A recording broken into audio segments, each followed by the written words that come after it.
Okay, well, Union Station was constructed between 1910 and 1914. The main reason that the building was put here was because the old Union Depot in the West Bottoms had outgrown its usefulness, and it was also subject to flooding quite a bit.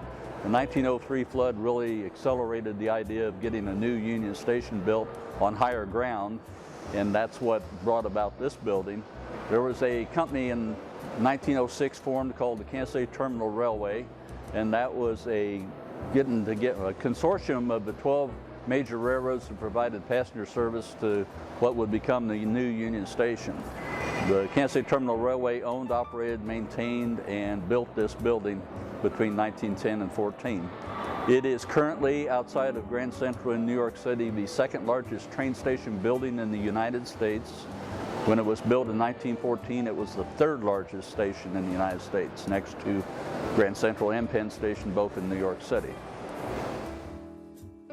Well, the golden age of Union Station really was between World War I and after World War II. In 1917, which was 3 years after the building was opened, we recorded our highest number of passenger trains in a day, which was 271. Then during World War II, when the war was over, and just shortly after that, there were more troops passed through here than probably any other station in the United States. Our single high day record for, or not day record, but our yearly record for 1945 was a little over 675,000 people through the building in 1 year. That was kind of the glory years of the station. After about the late 50s, when the interstate highway system was put in, when jet travel started in the late 50s and early 60s, that's what really started the decline of the American passenger train. It actually started before World War II, but World War II kind of put a halt on it until about 10 or 15 years after World War II was over. Then it really started to decline even more. Probably one of the things that a lot of people ask about is the shootout that happened out in front of the building back on June 17th, 1933. A lot of people mistakenly call it the St. Valentine's Day Massacre. So we have to say, no, you have to go to Chicago to see that site. But the Union Station Massacre happened out here in front of the building on June 17th of 33. And what brought that about was there was a criminal by the name of Frank Nash that had escaped from the federal penitentiary up in Leavenworth, and he'd been on the run for a year or so. They captured him down in Arkansas, brought him to Kansas City on the train, and were taking him from the departure doors on the east lobby here out to the front of the building to get into vehicles to go back to Leavenworth.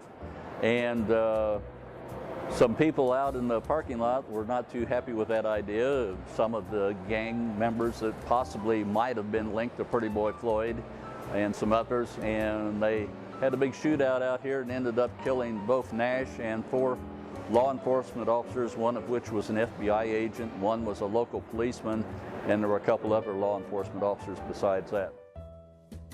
Now, Amtrak was formed on May 1st, 1971 to operate all intercity passenger trains. So from May 1st to the present day, we've had pretty much 6 trains a day in and out of the station, compared to a high of 271 back in 1917. Also, during that time frame from about 70 on, the building maintenance staff was reduced quite a bit, so a lot of things weren't maintained like they were.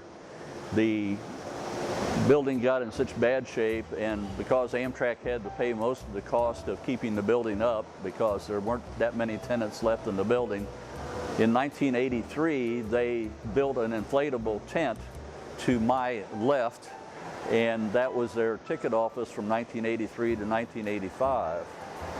And when they put that tent bubble in, they turned the heat off in the building, and so the building sat from 1983 until it was restored with the bi-state tax in '96 with no heat. So that accelerated the deterioration of the roof and the ceiling, because water leaked in off the roof onto the concrete and plaster ceiling and created holes and different problems with the floor and so forth.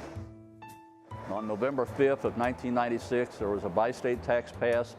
It was a joint effort of both Kansas and Missouri, the first time that this had ever been done, to restore a civic treasure, which the Union Station definitely is. And that Bi-State Tax brought in $118 million of a total $260 million to restore the building. The restoration went into effect from the day that Bi-State tax was passed. It was reopened on November 10th, 1999 as Science City at Union Station. And the Bi-State tax expired in 2002, so the station now gets all its revenues from great exhibits like the King Tut exhibit that's in here now, and from all the different offices and corporations we have in the building and the campus surrounding the station. The station itself is anchor of a great part of the city here. We've got Crown Center right across the street, the Hallmark facility, a lot of new construction going on around the area here with the IRS. We've got the great Freight House district on the other side and the great restaurants over there, including Jack Stack's and Lydia's. And by having this building restored and brought back to what it could be, it has really helped the whole area, because a lot of this construction around the building wouldn't have happened if the building had been torn down and not rebuilt.